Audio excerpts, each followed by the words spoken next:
அல்லாஹ்வுடைய தூதர் ஸல்லல்லாஹு அலைஹி வஸல்லம் சொன்னார்கள், இந்த இல்மை படித்தான் புரிய வேண்டும் என்று. முதலாவது படித்தரம், அல்லாஹ் அறிகின்றான், அல்லாஹ் அறிந்திருக்கின்றான். இரண்டாவது படித்தரம் என்ன? அல் கிதாபா.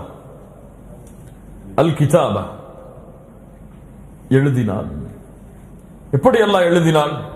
முஸ்லிம் ரஹிமஹுல்லாஹ் பதிவு செய்கிறார்கள். அப்துல்லாஹ் இப்னு அம்ர் இப்னு ஆஸ் ரலியல்லாஹு அன்ஹு அவர்கள் கூறுவதாக, சமிஅத்து ரசூலுல்லாஹி ஸல்லல்லாஹு அலைஹி வஸல்லம் யகூல், அல்லாஹ்வுடைய தூதரிடமிருந்து செவியேற்றேன், கதபல்லாஹு மகாதீரல் ஹலாயிக் قبل أن يخلق السماوات والأرض ب50,000 سنة. 50,000 ஆண்டுகளுக்கு முன்னதாகவே அல்லாஹ் ரப்புல் ஆலமீன் படைப்பிடங்களை படைப்பதற்கு முன்னால் கதரை அல்லாஹ் எழுதிவிட்டான்.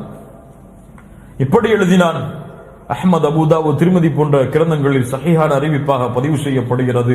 உபாதா இப்னு ஸாமித் ரலியல்லாஹு அன்ஹு அவர்கள் கூறுவதாக, இன்ன அவ்வல மா خلقல்லாஹ் அல் கலம். முதலாவது அல்லாஹ் படைத்த படைப்பு இந்த பூமியில் கலம். ஃபகால லஹு உக்துப், அல்லாஹ் அந்த எழுதுகோலை பார்த்து சொன்னான், நீ எழுது. அப்போது அது கேட்டது, வமாதா அக்துப், எதை எழுதுவது யா அல்லாஹ்?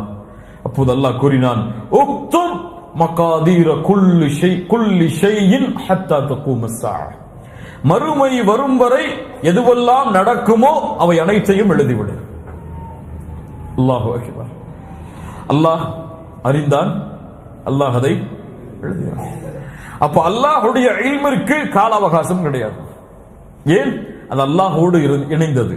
அல்லாஹ்விற்கு எப்படி ஆரம்பம் இல்லையோ அது போன்று அல்லாஹ்வுடைய இல்மிற்கும் ஆரம்பம் கிடையாது, முடிவும் கிடையாது.